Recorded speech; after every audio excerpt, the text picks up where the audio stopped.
Yes, the title is correct. I bought the cheapest TDV8 4.4 Range Rover in the UK.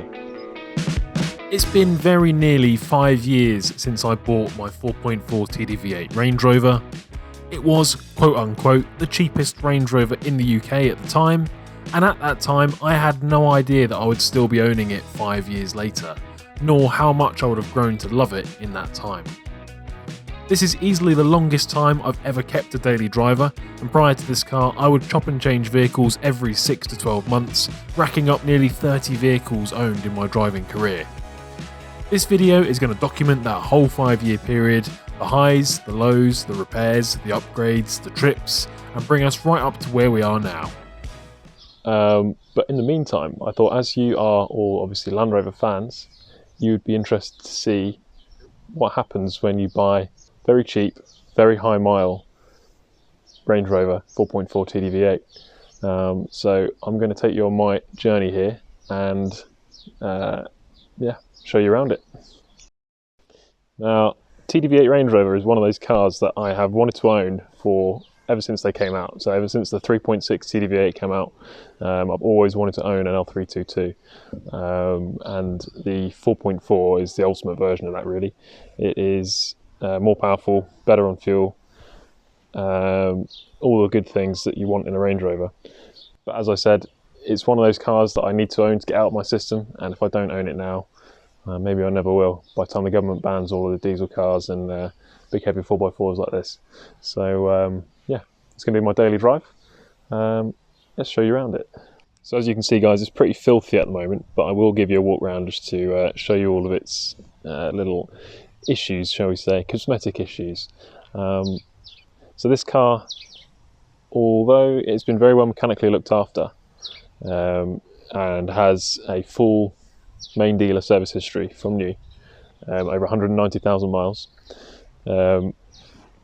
it has also not been looked after, shall we say, cosmetically as well as it could have been. So heading inside, again, pretty filthy. Pretty much every surface in here, including the headlining, is in need of a really good clean. Door card is filthy, and unfortunately some of the leather is not in the best shape. This seat has been pretty well chewed up over its lifetime, but overall I'm really happy with the way the interior looks, and it all seems to work as well. Around the back, guys, it's a similar story. It's pretty good overall. As you know, some of these Range Rovers can suffer with a bit of corrosion on the bottom lip of the tailgate here. I can just feel it's starting to bubble there, but it's not really gone yet. Yeah, again, this is filthy. It's been used, you know, as a Land Rover should. It's been carting stuff around. Carpet on the tailgate, filthy. That's going to need a really good scrub. Boom. Very satisfying.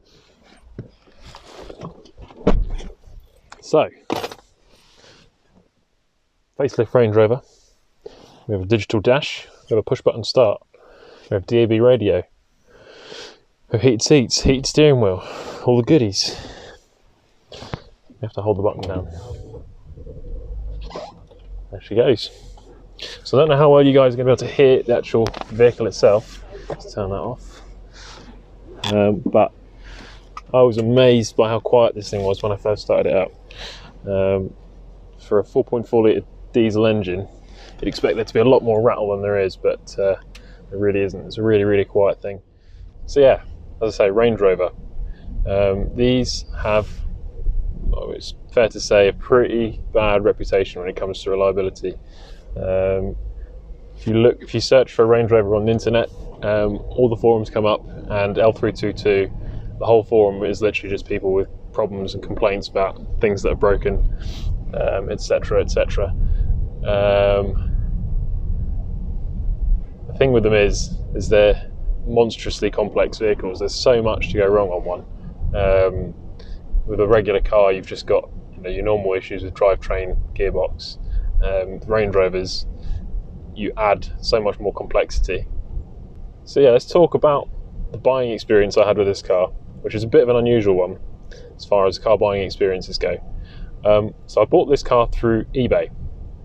It's a company called Cars with No Reserve Reading on eBay. Some of you guys might have seen them, but they often have Land Rovers, Range Rovers, and sort of high-end luxury cars for sale. And they sell them with no reserve. You figure out how much you want to spend on the car, you bid it. If you win, you then are able to go to their site in Reading and you can test drive the car, and you can decide then whether you actually want to go ahead with the sale, which is good because a lot of eBay sales, when you bid and if you win the auction, normally that's it, you've won, you own the car then. So in this case I was able to go down to their site. They gave me the keys. I didn't have to have anybody with me on the test drive, and I was able to test drive it up and down the motorway. I took about 35-40 minutes I think just to go over everything, make sure it was all as good as could be. So yeah, the other thing about this car when I bought it was that it was actually, the MOT had just expired like by a couple of weeks. I think it expired in the end of November, and I bid on the car in December. But the company I bought it from will actually MOT the car for you for a nominal fee of 200 quid. And the terms and conditions on that are that they will pay for anything that the car needs to pass its MOT. Now my thoughts were they would probably have a garage that they know who would MOT the car, and it would probably be not a proper MOT, let's say. I was expecting it to just pass with flying colours, and then probably next year I would have to do a bit of work, tyres, suspension, that kind of thing. But to my surprise, it actually failed the MOT that they took it to, so they must have taken it to a proper garage. And it failed on a rear damper leaking, I think a front suspension arm, and a rusty brake pipe. So not insignificant, and at that point I'd pretty much already, by the time they fixed all of that, I've already, won with my £200 gamble, if you like. So yeah, rear damper was replaced. They fitted a new lower arm, which I've just checked, it has actually been replaced, the whole arm, and a brake pipe as well. And it went through the MOT.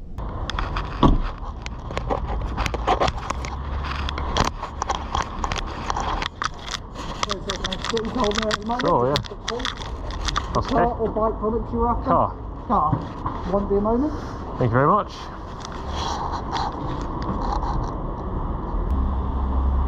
Okay, sir. Thank you very much.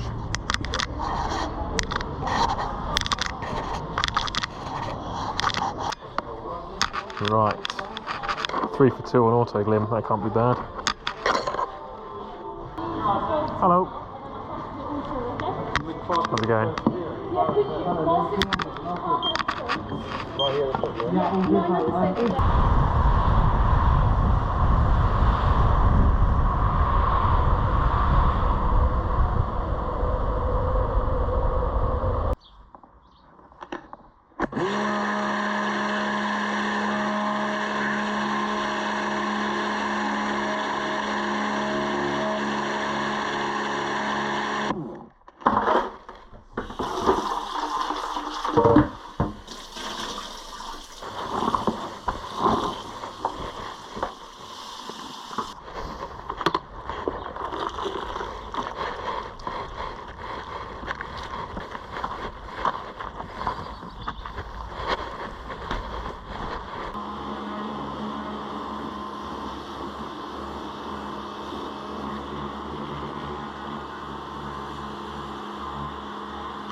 Right, let's carry on.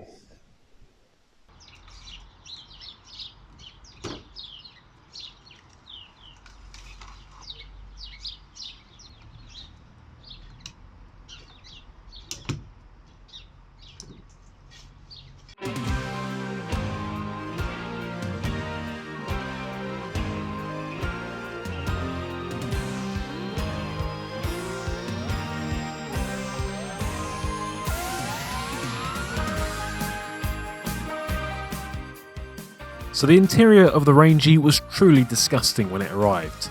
It actually felt like it had never been cleaned in its 10 years and 190 odd thousand mile life.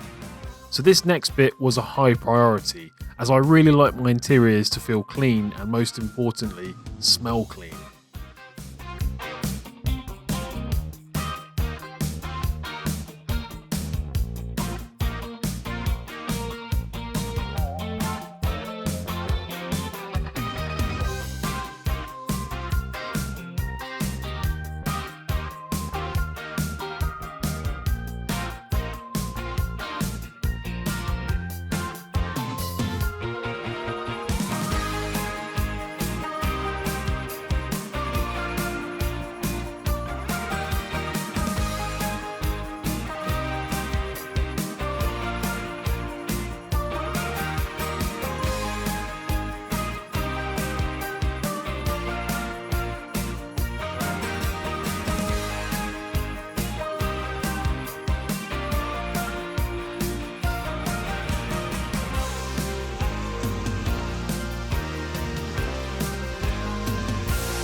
Nice.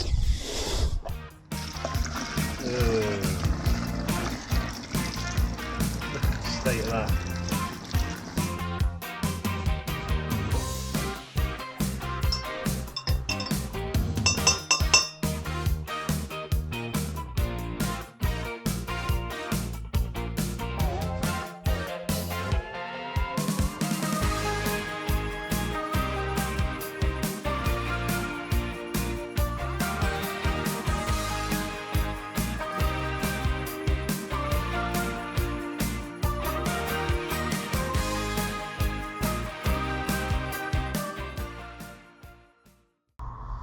Oh, that was a lot of scrubbing.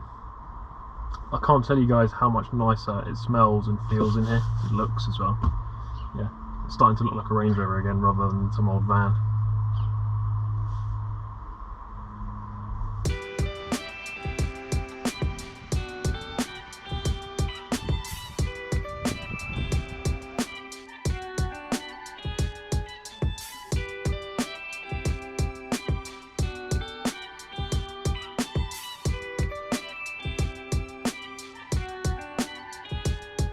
So as you can see guys, the weather outside is horrible. I did have some other stuff wanting to do this weekend on the outside of the truck, like pulling that dent, a few other things, but seeing as it's so horrible outside, I've decided to stick myself in the Range Rover. I've put a 2 kilowatt heater in the back, as you can probably hear, and we're going to attack the steering wheel with this steering wheel repair kit that I alluded to in an earlier video. So this should contain everything we need to improve the look of the steering wheel and get it looking nice and black again. This feels really bad, sanding my steering wheel.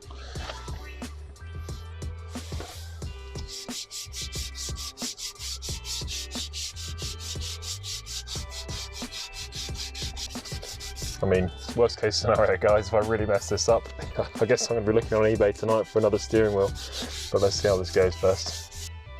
Oh god, it's on my jeans now, oh well.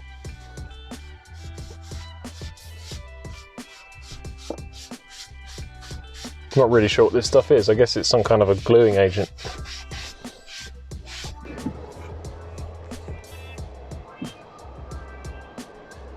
Yeah, it's looking better guys. I didn't expect it to look better already at this stage before we've even put the dye on, but yeah, it already looks more leathery again.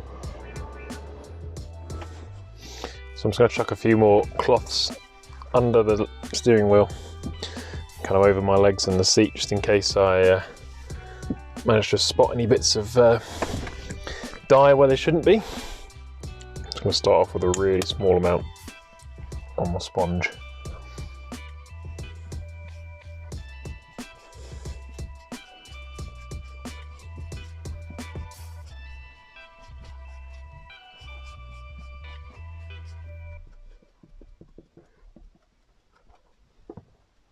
Looking good so far, I think.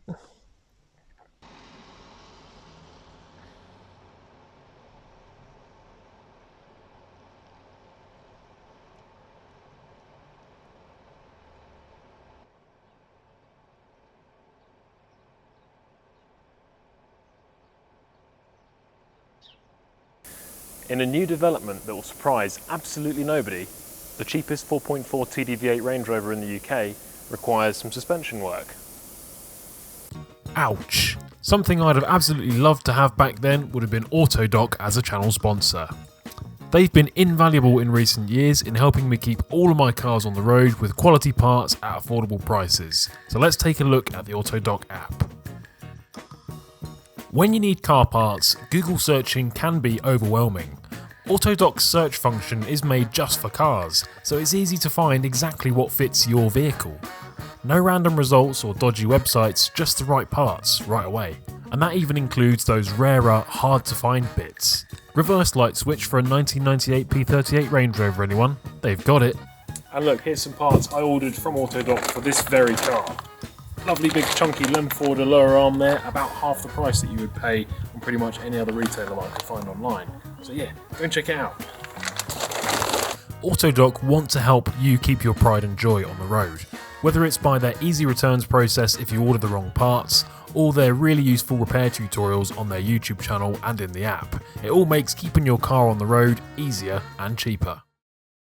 So much muck in here.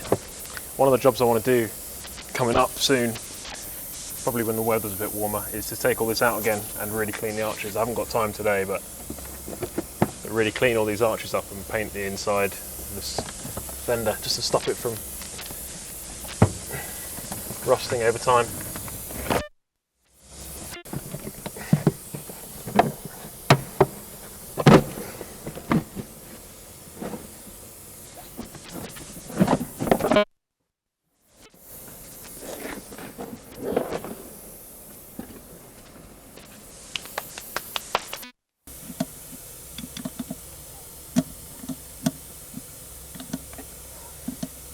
So I don't know if you can hear that over the hissing of the airline next to me, but that's draining this bag now slowly. Well, at least I hope it's this bag. The bag's getting softer, guys, which is good as the air comes out.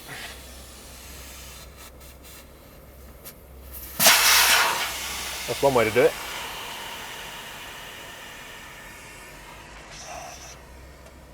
The next step is going to be literally to take out the little screw that retains the airbag at the bottom, and then there's a big metal clip at the top here that you need to pull off. So that's the screw that holds the bottom of the spring into the controller, into the lower arm. But there is a metal clip, like an R clip, holding the top of the spring in, so we're going to pull that out.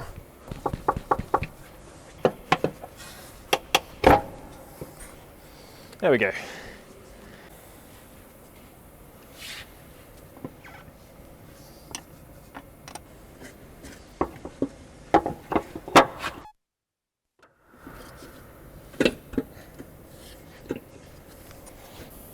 Right, so now the airline's connected again, I'm just going to put the screw back into the bottom to hold it in.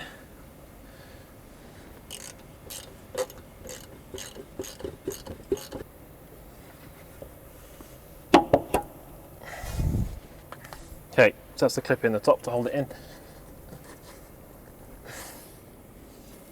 So there we go, guys, that's one new airbag fitted on that side.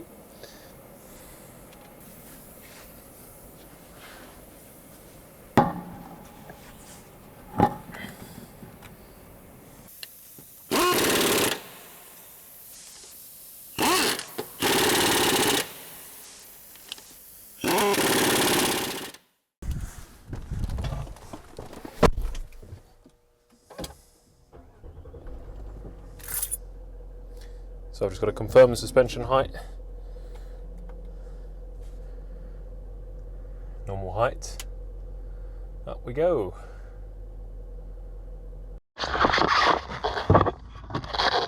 So, coming underneath, I've got a bottle of soap and water with me. Just get my head torch turned on. So hopefully you guys can see that. That's the airline and airbag we just fitted from the underside. So, get this soapy water, hopefully get it on target.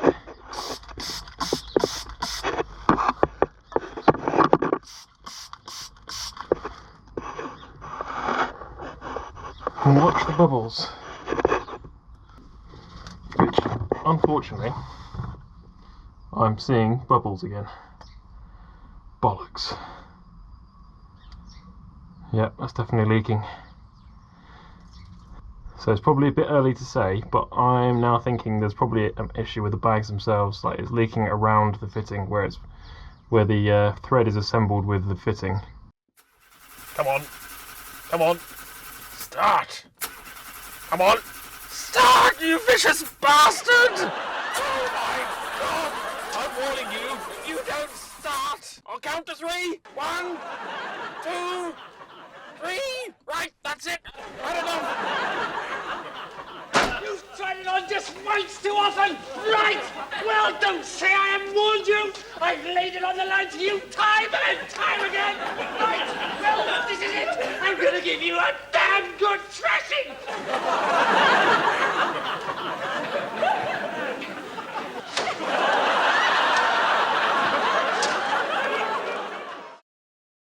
Hey guys, so I'm back now. Basil's gone, and I've got to clear up the mess that he's left behind. So as you guys may have seen from the community post I put up on YouTube earlier this week, the alternator on the Range Rover decided it didn't want to be an alternator anymore. So I think what happened on Thursday on my way home from work is the alternator actually seized up and then got so hot that it actually shorted itself out internally. The first sign that something wasn't working right was that the heated seats and the heated steering wheel weren't working on my way when I got into the car. And the Range Rover normally does that when it senses the battery voltage is low, in order to prevent the car from becoming completely inoperable. But at the time I thought it might just be a fuse or something like that, so I carried on driving. And then finally, when I was about 5 minutes away from home, all kinds of warning lights started flashing up on the dashboard. The dashboard eventually completely turned off, and then the car literally died as it rolled onto the driveway. So where it's sat right now is where it got to on Thursday evening. So I spent most of yesterday collecting parts up for this. I've gathered an alternator, a new belt, and a viscous fan spanner. And today we're going to see if we can get it changed over. So let's get started. So the alternator on these is located right down on the right hand side of the engine, very low down. So the main order of events, I think, in order to get it out, is to get the cooling fan out.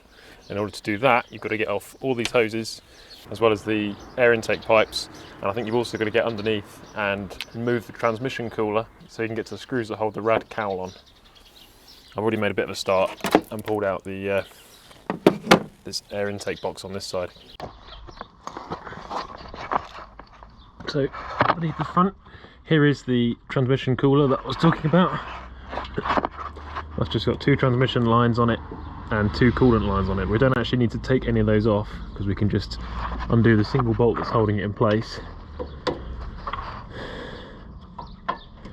So I've just been working on getting that turbo bypass valve out, which you can just about see. It's the thing with the that looks like a boost actuator on it, the little diaphragm. Just spent about 10-15 minutes getting those hoses off, and then now it's ready to come out. So I've just got to undo 3 little 8mm headed bolts, and then it should come out. So there we go, guys. That was a bit of a faff to remove, but here is our turbo bypass valve removed. There's a bit of oil in it, which is to be expected on a high mile turbo car, but to be honest, not too bad. I expected a bit worse. This is actually at the lowest point of the system as well, so it will collect up any oil naturally. Right guys, apologise for the lighting, it's getting a bit late here. We had a bit of issue getting the viscous fan off, which is now done. In order to counter hold the viscous fan, we actually ended up having to make a spanner here, which sort of holds onto 2 of the nuts on the pulley. So this is what ended up getting it off in the end, but it took quite a while. So now I think we're at the stage where all this lot can come out. The alternator was the first real big failure that I had on the L322, and it's easy to forget now that it happened so early in my ownership. To be honest, although I might have appeared somewhat confident in the original video, I was quietly a bit anxious about this repair. As someone who had mostly worked on older Land Rovers, this was definitely a daunting task to be doing on the driveway this early into my ownership. There we go. So it turns out I was only half right about the alternator. It's not seized up, it still turns okay. It's a bit heavier than the new one, but yeah, and you can hear there's a bit of a rubbing going on inside there, but you know, it's done 200,000 miles, so expect a bit of wear.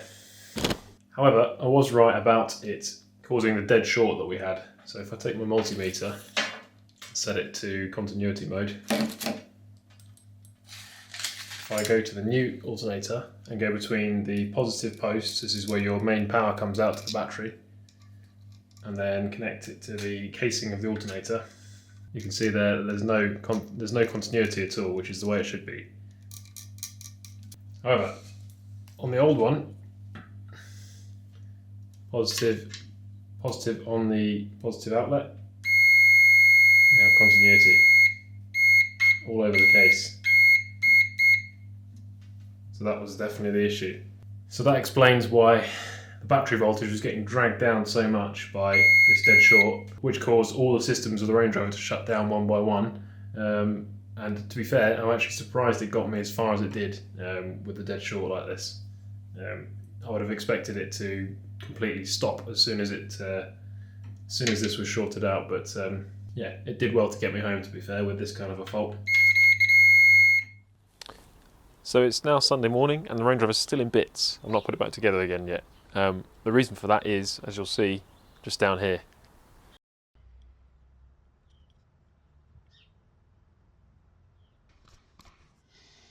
So as you guys have just seen, some of these idlers on the front of the engine aren't in the best of health, which is to be expected after 190,000 miles.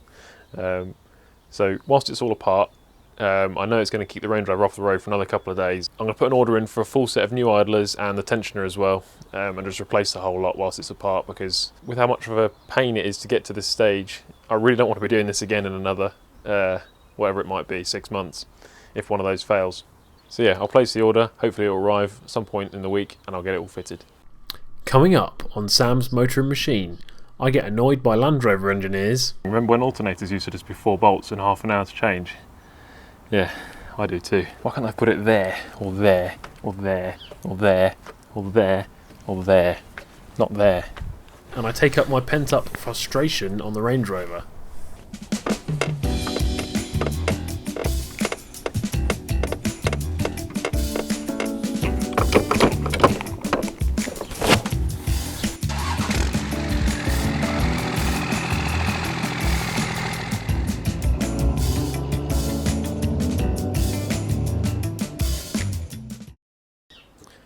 So we're back, guys. It's now Tuesday afternoon. I've just taken half a day off work to try and get this done because the weather's good today, but it's set to turn absolutely horrible over the next week or so. We're due a storm here, so I want to get this done as soon as possible. So we've got our new bits. This is what I was waiting for last week. We've got a new tensioner, which is from All Makes, an idler, Bear Mark, another idler, All Makes. And we've actually got 2 genuine idlers as well, which I wasn't expecting, so that's nice to have. The main thing I was avoiding was Britpart bearings. All Makes and Bear Mark are perfectly good stuff, so I'm happy to fit them and be confident in their quality. So yeah, let's get cracking. First thing I'm going to do is chuck the new alternator in there. Well, I say chuck, it's more kind of like awkwardly handle because it's really heavy and it's going down very deep into the engine bay, so yeah, this is going to be fun. So got my bolts here for the alternator. This is the one that goes in the top, shorter one, and then there's 2 longer ones that go through these 2 mounting holes here. So first I've got to drop it into position and then basically connect the electrical connectors up before I actually bolt it into position, because you can't reach the back of the alternator once it's in position, which is just fabulous. Yeah, like that. So let's lower it into position. Try not to smash the radiator up in the process. Double check all our wiring first. There we go. So it's quite tight to actually get the alternator into its position where it lives.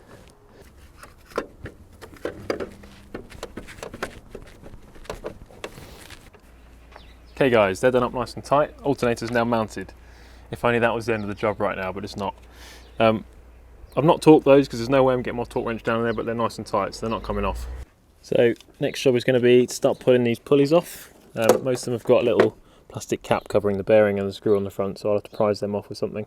I think I'll start first with the this pulley here, because it's actually covering the bolts for the idler, for the tensioner. So we'll get that one off and then get the tensioner replaced.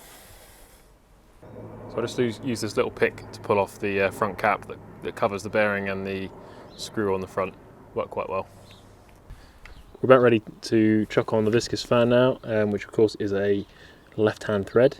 So when I put this on, I will be turning it left in order to tighten it up, and then I'll be using my little tool that I made in order to completely tighten it up. Although you don't really need to get it too tight because it self-tightens as it runs, of course.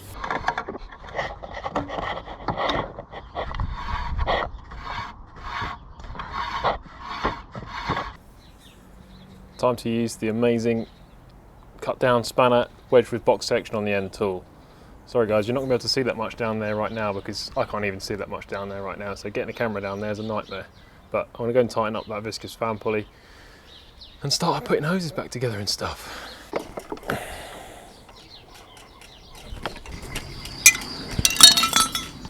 Yes, right. Now, I think I want to plug some plugs in. I unplugged. I want to get some fixings in this radcal to hold it in place. Can't promise that all of the 12 will go back in again. And then we've got to go and put that turbo bypass valve back in again at the bottom underneath. not looking forward to that bit either really, but we can see the home stretch now, guys. With the light fading and the prospect of driving my mate's MX-5 into work for another day looming over my head, I put the GoPro onto time warp mode and set about reassembling the Range's engine bay at maximum speed.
So I'm going to remove the bleed screw, or loosen it at least.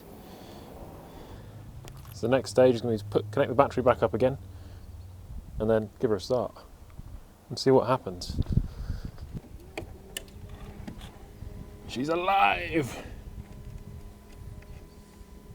It's probably very, very cross, considering it's had its battery off for quite a while now. Got the radio on, that's a good sign. That can go off though. Okay. Come on, girl, please don't be too angry.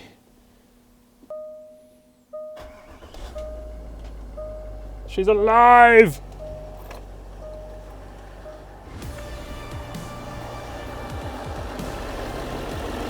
Actually sounds a lot quieter than it did before. Let's add some more coolant though.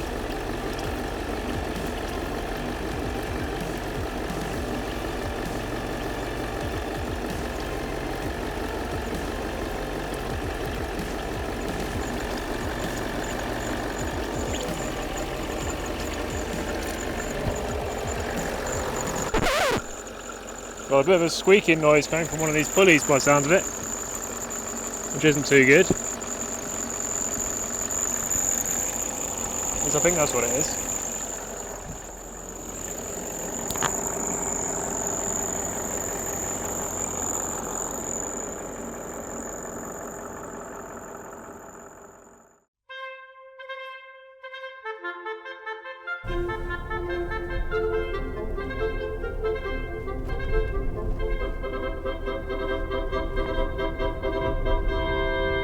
So as you guys can no doubt tell, the Range Rover's back on the road and she's working absolutely perfectly. New alternator's in and it's charging the battery perfectly as far as I can tell. When you guys saw the last clip of video, you'll have seen there was a bit of a squeak coming from the pulleys when I first started it up. What that turned out to be was the tensioner, the new tensioner, as it was vibrating backwards and forwards, which is normal as the belt kind of moves around, you get a slight amount of movement in the tensioner just as the vehicle's idling. And that amount of movement was just enough to make a squeak. I think something inside the tensioner was like slightly ungreased, or it just needed to wear in slightly, because now it's perfectly silent first thing in the morning. Yeah, stays silent throughout the day. So that's really good. And yeah, so far so good. I've been driving the Range Rover to work and back all week so far, since Tuesday or Wednesday. It's Friday today. And she's doing really well. So yeah, I'm really happy to be back in the Range Rover again.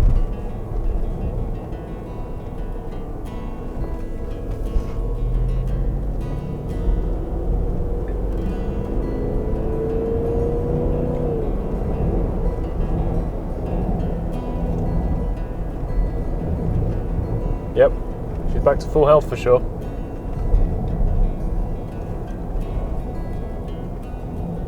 And although that alternator change wasn't particularly technically challenging, it was very fiddly, and there are a lot of parts that need to come out in order for me to get into where I needed to get to.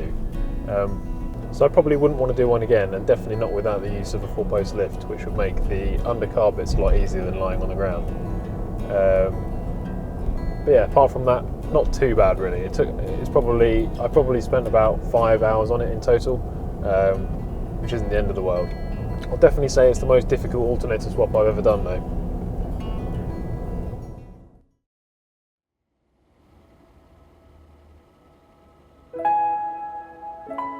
This is my Range Rover. There are many like it, but this one is mine.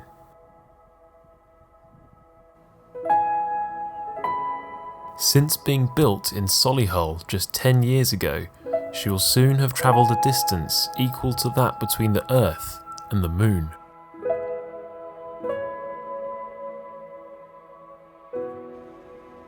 She may be a far cry from the original landmark design of 1970, but she still carries that legendary DNA that has survived the passage of time better than any steel or alloy could.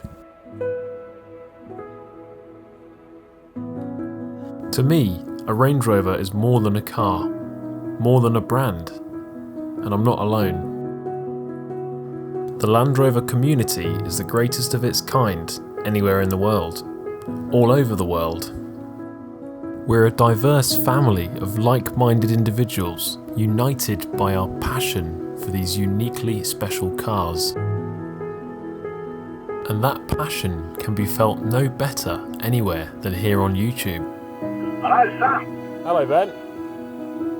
How you doing? Not too bad, how are you doing? Yeah, good. Good stuff. Yeah, cameras are rolling. Yeah, we're all set up here. Cool. Yeah, so questions for Ben now. So first lot going to be sort of car related, Range Rover related questions. Same and similar ones to you've asked me, so we're going to get your perspective now. So how and when did you first become interested in Range Rovers is the first question. With the views and subscribers starting to build up a little bit on the YouTube channel, it felt now like a good time to start looking to collaborate with other like-minded tubers.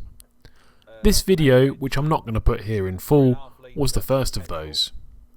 Ben and I had a really great conversation which many of you enjoyed, and this is really what began our friendship properly. From here on out, you'd often hear myself or Ben mentioning the other on our respective channels, and it would lead to further collaborations in the future.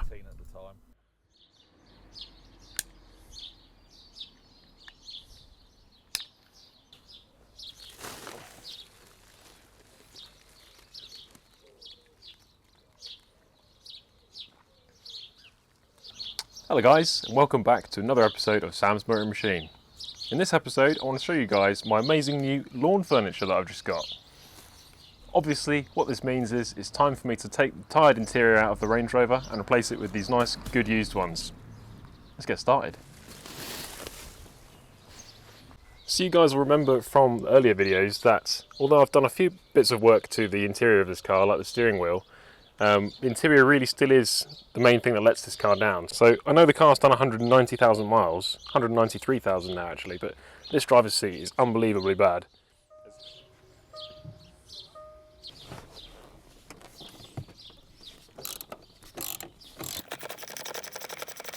And hernia in 3, 2, 1.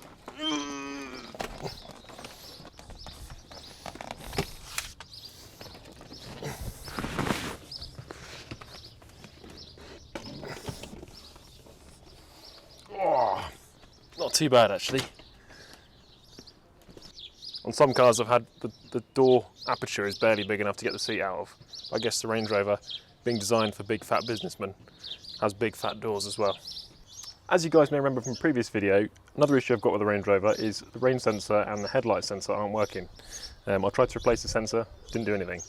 With the help of the Range Rover Owners Club on Facebook, the issue apparently lies under this carpet on the driver's side footwell. Apparently there's some CAN bus wires that are spliced under this footwell, and over time they become detached and you lose the functionality of your range sensor. So I've just pulled out this rather lovely sill plate. Gonna get the carpet up, have a look, see what we can find.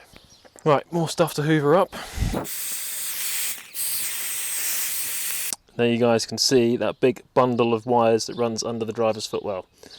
So somewhere in here, and I'll need to unwrap this this volume tape they've got around it. Somewhere in here there will be some green wires, twisted wires. I think it's a twisted pair. So somewhere down here there's going to be a splice, and hopefully we'll see that it's come apart. I should say, not going to be the easiest task for somebody with red-green colour blindness, but we'll see what happens. Right, we'll start off with that and see what we can see. Just start separating this out. So it didn't take much digging, guys, but I believe I've found the source of the issue. These 3 red-green wires, and I know they're red and green because I just had to ask my mate by sending him a picture, should be connected. In theory, if we connect them back up again, all together, we should get all of our functions back again. Just got to figure out how to connect them now. So it was actually 4 wires in the end that needed connecting. There's another one that comes from another direction. I just got my mate to crimp them together for me nicely and then wrap a bit of insulation tape around it, and it's good as new. Big question now though, guys, is are those automatic wipers going to work after the wiring fix? There's only one way to find out. Oh yes.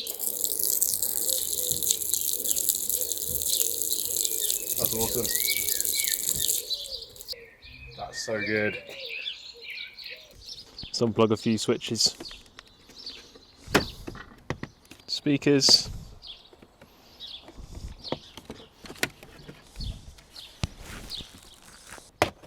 And the lights. And there we go.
seat back.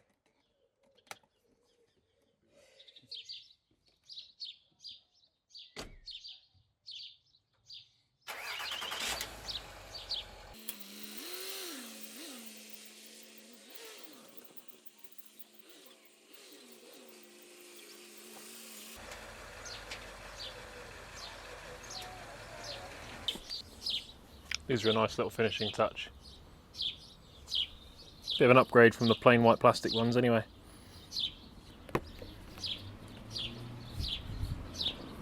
Nice. Guys, I hope it's coming across on the camera, but I can't tell you how much nicer these look in person. The fact that we've got the autobiography trim, it's lovely wood grain in here, and also it's fully stitched all the way around as well. It's got leather stitching across the whole surface of the door rather than plastic in these parts. It's like a huge upgrade. Also, I really like these chrome accent trims around the doors. A bit more classy. So for the rear seats, even easier. Just 2 bolts there, and then there's 2 more on the front edge of the seat base. So I'll whip these out now, get them switched over. Yeah. One last job to do is to replace the centre cubby box lid with one that James supplied me as well. You see mine isn't in the best shape, it's a bit worn out, from all those arms and elbows on them. And the one James has given me with this interior kit is yeah, a lot better. So we're going to get that switched over now and see what it looks like. You should make a nice little improvement to the interior. Sweet. Look at that. Lovely jubbly. That looks way nicer. I feel like just that on its own has taken like 50,000 miles off the look of the truck and the interior. Sweet.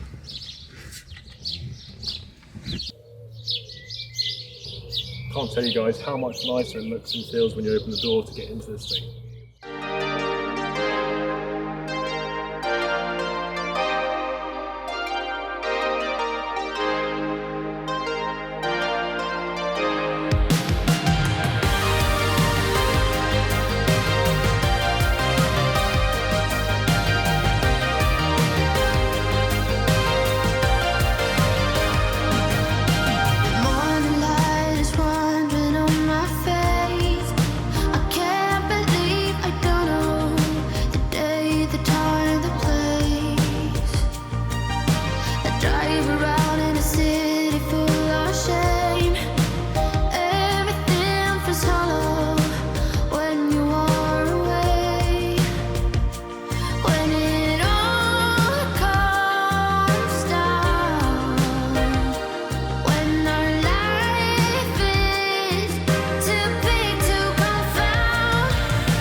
So nice.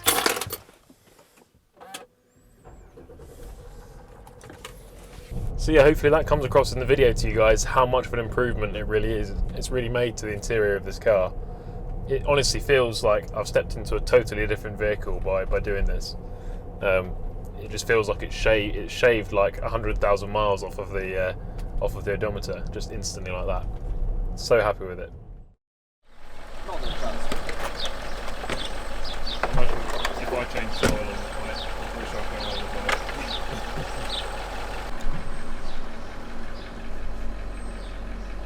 So what sort of codes would you look for? Any transmission? Look for transmission mainly, yeah. But obviously just give a quick check over so you can see you've got a faulty EGR valve there, and maybe some issue with the throttle switch. Yeah, so that throttle pedal, I had that out yesterday or the day before when I was changing the interior over. Okay. Pulled the carpet up. Right. So that's probably, if you cleared that, it would go away. Fine. Have you got a fault code reader? I do, yeah, I've got my ID in there. Oh, okay. Yeah, I left the battery connected whilst I unplugged it, so I probably didn't like that very much. No.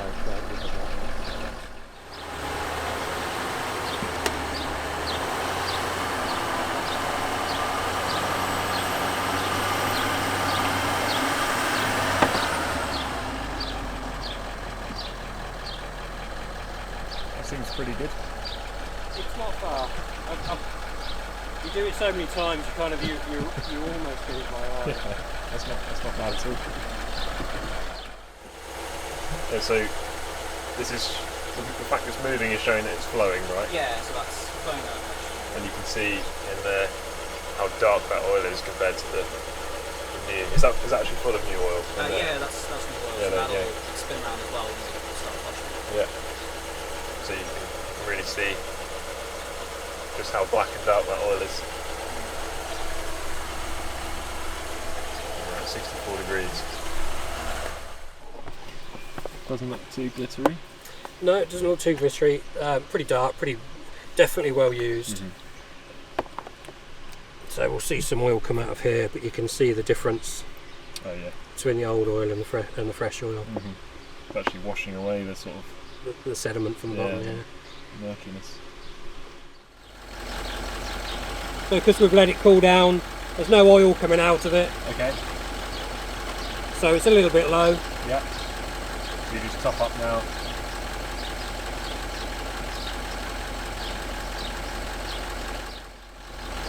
And that's it, you just get a dribble of oil coming out.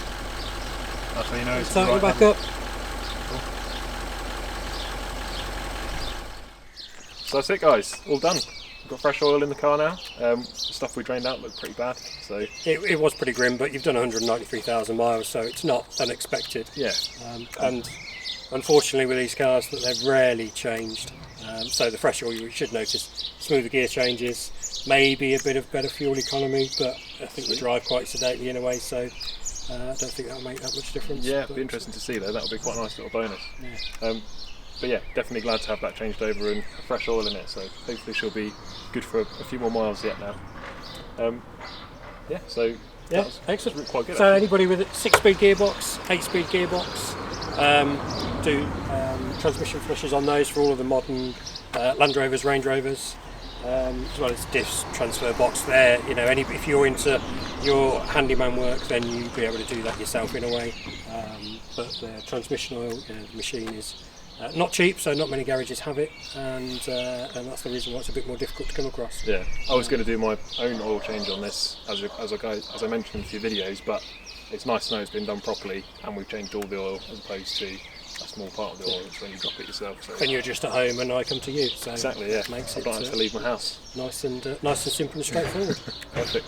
Cool. Yeah, and then other stuff as well you do? You've got other stuff, things for the Discovery 4, for example, the reversing camera, remote control for the fuel burner heaters that most of the diesels have got in the UK, engine remaps if you want a power upgrade.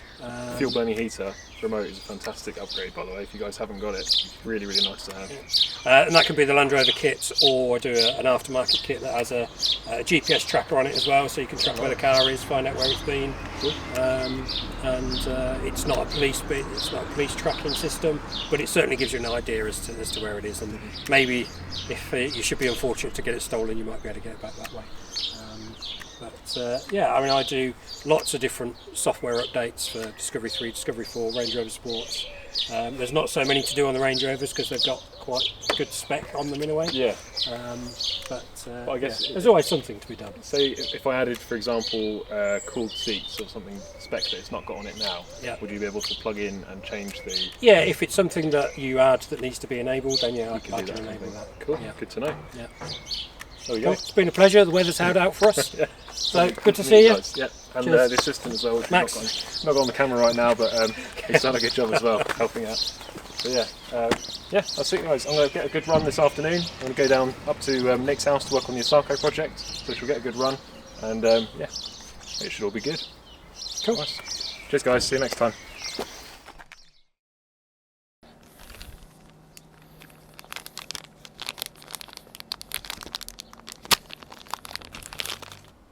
So once you're happy with the fit, just want to peel off the double-sided 3M tape that they come fitted with.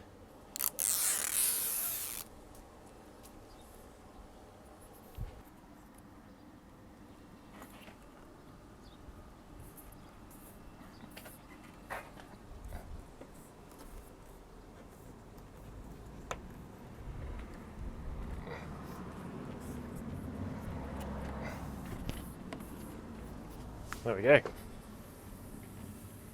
Really good fit. And that just totally finishes off the back of the Rangey. That's made a nice improvement to the back of the Range Rover. Definitely looks a lot more complete now. But it's still missing something pretty important. Any guesses? That's right. What is a Range Rover without a tow bar? It does actually have the original Westphalia tow bar bracket under there with a 50mm receiver hitch, but no tow bar itself. The reason for that is when I got the car, it had the original Land Rover quick detachable tow hitch with the swan neck, which had probably been fitted to the car from when it was new and literally never taken off. So the quick detach mechanism on that tow bar was completely seized up. There's literally no way I could get it unseized, and the locking mechanism was broken as well. Now obviously that worked fine for the previous owner, he left it on there the whole time, But personally, I'm not a big fan of the quick detach type tow bars. I would never feel like I could 100% trust it, especially as I wasn't able to undo it, so I wasn't able to check if it was functioning properly or not. So I took that off and threw it away. Now that's fine, it cleans up the look of the back of the truck a bit, and it also means you don't shin yourself every time you walk past the back of the truck. However, in the next few weeks or so, is a possibility I might actually need to use the Range Rover for a bit of towing. More to come on that later if I do. But to prepare for that, I've actually bought a new tow bar for the Range Rover, which we're going to fit now. Let's check it out.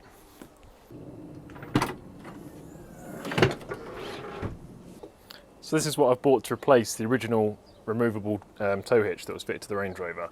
I guess this is what you would call a drop hitch, but it's basically a 50mm box section that fits nicely into the receiver hitch at the bottom of the Range Rover. Secures in the original fashion using this slot and then a bolt that goes through this hole here to lock it into position. And then 3 positions on the front for you to fit your 50mm ball to adjust the height of the trailer as needed. And it's lovely and simple, very, very strong, made of very thick steel. This box section is 5mm steel, and then it's got a nice 10mm plate on the front here and a 10mm gusset and some nice beefy welds. It's a really lovely, strong, simple bit of kit, which is what I would like when I'm towing. So before we go ahead and slam the hitch into the receiver, I'm going to give the receiver itself a bit of a clean out with some solvent and some paper, and then we're going to slap a bit of copper slip on the actual receiver hitch itself, just to make sure it doesn't get seized in there, because it's quite a tight fit and it's in a very dirty area of the vehicle. So I can imagine in a year or two down the line, if I ever want to take it out, it would seize very easily.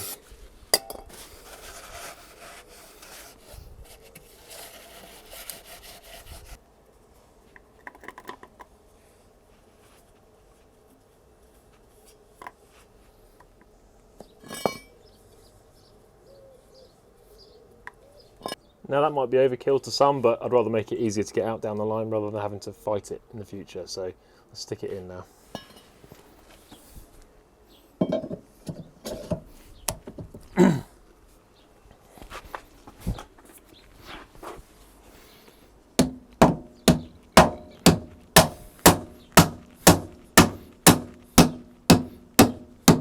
There we go. That's in nice and solid. Now I just want to take our big fixing bolt and whack it through that securing hole, tighten it up nice and tight, then we can attach our tow hitch. Again, going to put a bit of copper slip on this bolt, just to make sure it's a bit easier to get out if we ever need to get it out in the future.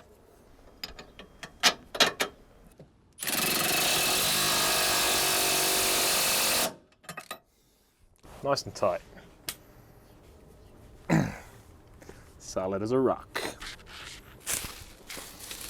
Forgot to mention the tow bar also comes with this nifty bumper protector. Not that mine needs it, as you can see it's already had a fair few impacts with trailers in the past, but you can stick this behind your tow hitch just to give you a bit more protection on the bumper, which I think I'll probably put on anyway just to be on the safe side. I'm actually going to go for the middle set of holes because I don't really know exactly where they need to go yet, but I think that's going to be somewhere near. Bit of copper slip on the back.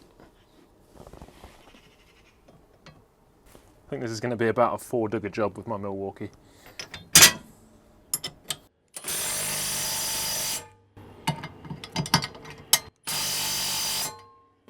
That is tight.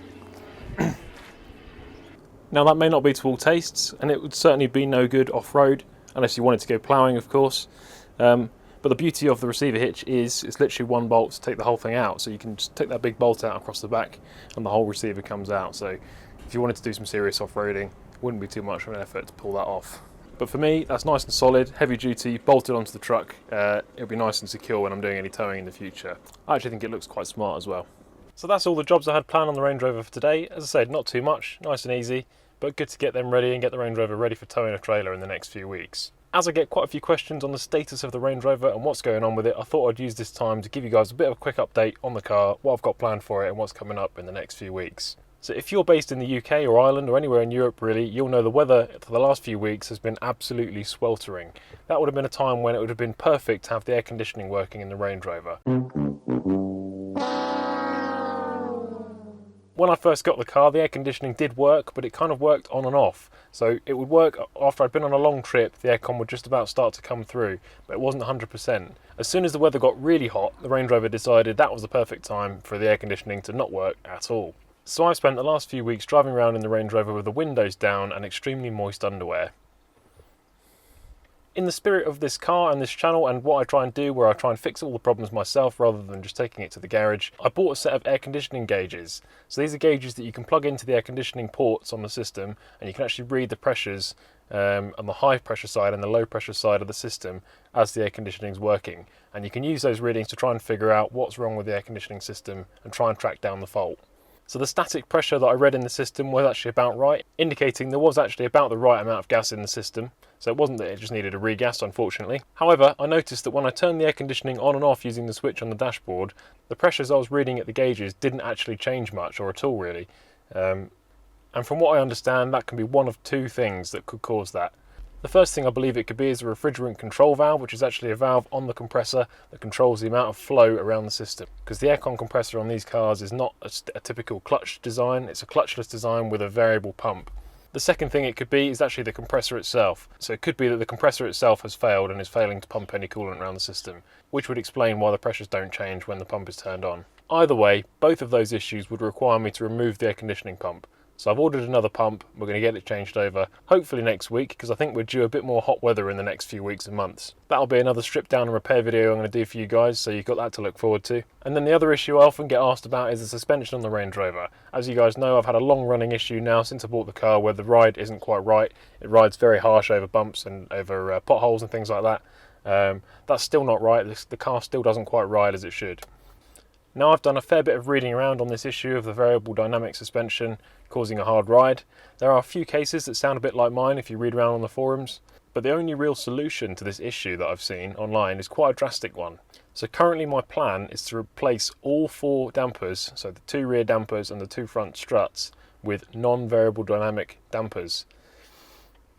What that means is I'll effectively be taking the system from an older L322, so 2002 to 2009, and taking their standard dampers and fitting them to this car. So I'll actually be deleting the variable dynamic system. Now your first reaction to that might be one of horror, because the continuously variable damper system on these cars is obviously the more advanced system of the two, and the idea of that system is to give you the best ride quality possible at all times. However, if you speak to any L322 owner from 2002 to 2009, I don't think you'll find any of them that tell you that their cars ride poorly. In fact, there's quite a few people that think the earlier cars actually ride better than the newer ones, even when the system's working properly. So there are a group of people that actually think the earlier Range Rovers, the earlier L322s, actually ride better than the later ones with the CVD system.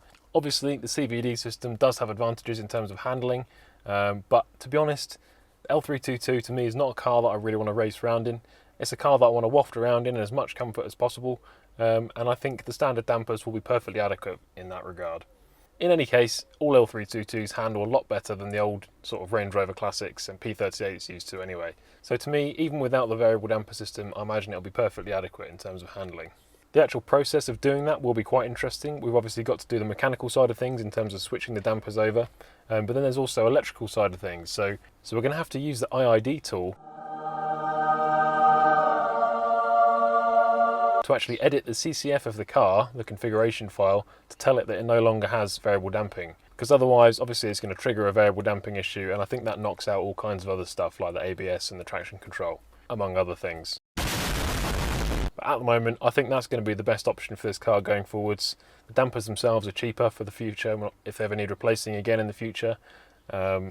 It's one less thing to go wrong as well on the car, and also I think it'll be quite an interesting video for you guys to watch, so we've got that to look forward to. The last video I've got in mind for the next few weeks is going to be a comparison between different types of diagnostic systems that you can buy for these cars.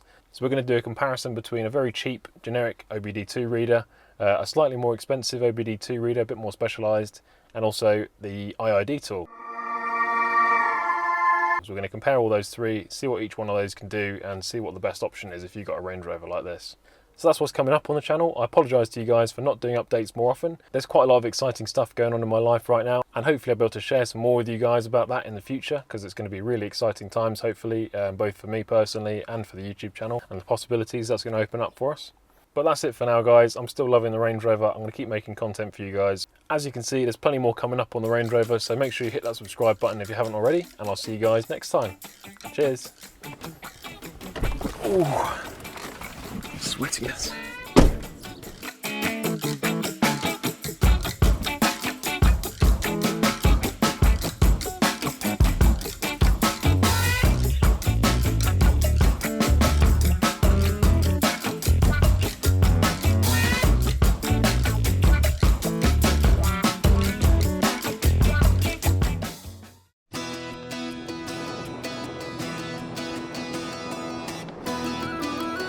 was at this point only 7 months into my L322 ownership journey that I made the leap and moved over to County Galway in Ireland. The L322 of course would be coming with me, and I'd need to depend on its stellar towing abilities as it dragged all of my worldly goods over here behind it.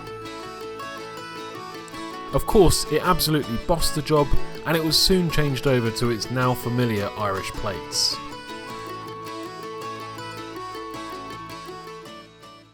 The last time you guys saw the Range Rover, or indeed me, was back in July 2021, which is nearly 6 months ago now.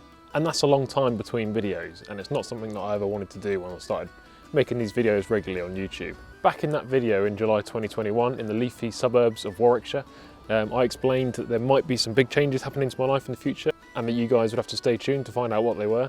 Well, those changes have now happened. They're kind of the reason why there was such a delay in videos. So the main thing from me, guys, is thank you for staying tuned for all these months, and we're going to get back into the content you guys know and love, where I'm fixing, repairing, working on, enjoying this lovely big Range Rover. So sit back, relax, let's get into it.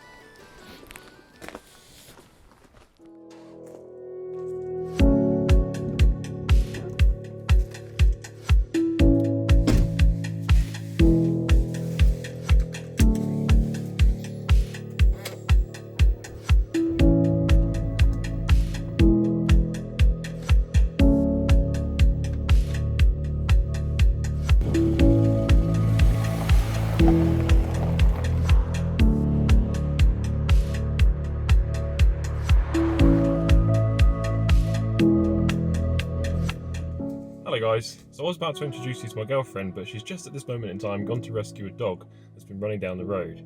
So I'll wait for her to get back and then you can meet her.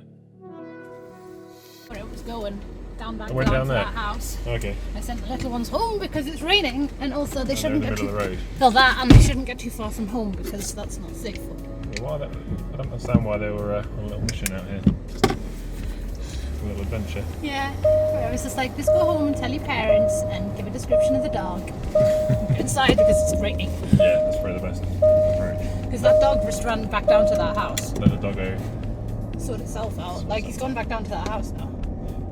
probably ends up on the road all the time. Yeah. Anyway, Anyway. I was just telling the camera I was about to introduce you. Ah, sweet. But you had to go and rescue a dog, as is common in Ireland. It's not the first time I've rescued a dog since being here. Yeah, who are you and what are you doing in my car? Who am I? Yeah, who are you? Oh. Wait, do I do this a formal way? Or I am Kyra Manor Hamilton, and I am a 5th year PhD student. Can do. Yeah, basically, this woman is the reason why I'm in Ireland. In Ireland, yeah. It's the reason why I've moved over. Partly the reason, mainly the reason. Got yanked out of his home soil and dragged all the way over here. Yeah. With a trailer full of stuff. I mean, I was quite happy to come over here as well, but yeah. So Kai's been basically over here for 4 years doing a PhD. Yeah. In what? Because I'm never very good at explaining what it is. Yeah, so my PhD in complex terms is in amphlomentic resistance. So basically means I look at sheep poo and see if worms survive drug treatment. Yeah, she's got a PhD, she's doing a PhD in sheep poo, but Yeah. it's a lot more complex than that. The plan originally was for her to always come back to the UK and we'd move in together there, but we decided To move over here. to move over here and give it a go over here. Why not? As you can see from the video we've already done, it's a pretty beautiful place, even when it's raining and grey like it is now. Which way are we going? Towards Athen Right? Yeah, towards that right. What's the best thing you found since you moved here, though? Apart from it just being way less populated than the UK and way more peaceful as a result, the roads themselves are awesome. This probably isn't a great example of it, but in general the roads are way better condition than the UK ones, from what I've found. Smooth to drive on, and there's obviously just that little bit less traffic, or a lot less traffic. The M17, for example. Yeah, the motorways are amazing. If you guys have ever driven on like French or German highways, autoroutes and The autobahns, if you came to Ireland, you'd feel how they're quite similar to them. Rather, they're much closer to that kind of road than a British motorway, for example. especially the bumpy ones around Birmingham. Yes, we don't have any of those kind of worn out bumpy motorways like they have in the UK. And one of the main things for me that's made it kind of attractive to come over here is the property and the housing situation. As you know, guys know, in the UK, if you're trying to be a first-time buyer in the UK now, pretty difficult. Like even if you like earn a reasonable salary, buying a nice house in the UK that, you know, isn't just a flat or a little box is pretty difficult to do. Depending on where you are, of course, in the UK, there are places that are cheaper than others. But here, it seems basically like it's much easier to buy a house, and in particular to buy one that's got lots of space and land around it, and outbuildings and things like that, which are exactly the kind of things that we want to have. So Yeah. we don't just want to buy a small little house in In the city. We would like to have something a bit more rustic. We can do it as well. That'd be We can do nice. that, yeah. Land. So yeah, I just wanted to basically introduce you guys to Kai, or Kyra. As you're probably going to see her in a few more videos in the next few weeks and months, and I don't want you to just think there's some random woman living in my house. So yeah, that's who Kai is. Yeah, that sounds great. I'll have to get you to start a YouTube channel. Oh Lord. So there you have it, guys. That's the reason for the 6-month drought in videos. I mean, we've been settled here for nearly 6 months now, but that's what I'm sticking with. Anyway, as you saw in the previous clip, although we have a huge driveway, we don't have a garage or workshop in our rented house. Hopefully that's something we can look to rectify when we buy somewhere later on. For now though, that's not going to stop me from making Range Rover and car related videos for you guys, especially once it stops raining here. I've got loads of stuff filmed already and a host of new ideas for new videos, including some cool trips around the beautiful island of Ireland later this year. For now though, I'm going to leave you with this random selection of clips from our first few months here. I'll be back next week with a fully fledged Range Rover fiddling video, so don't forget to subscribe if you haven't already. Thanks again guys, and I'll see you next time. So that was the first 12 months with the cheapest 4.4 TDV8 Range Rover in the UK. Despite a bit of a rocky start with a few repairs, it soon showed itself to be a capable and dependable workhorse that saw me safely through this big change in my life. I'm going to be continuing this longer form retrospective series right up to the present day, more or less, where there's yet another fairly momentous change about to happen. Don't worry, I'm not having a kid or moving countries again, but it could potentially be the best thing to happen to my hobbies and this YouTube channel in, well, ever. So thanks for watching, let me know your thoughts on this style of content down below, and I'll see you soon in the next one. Bye for now.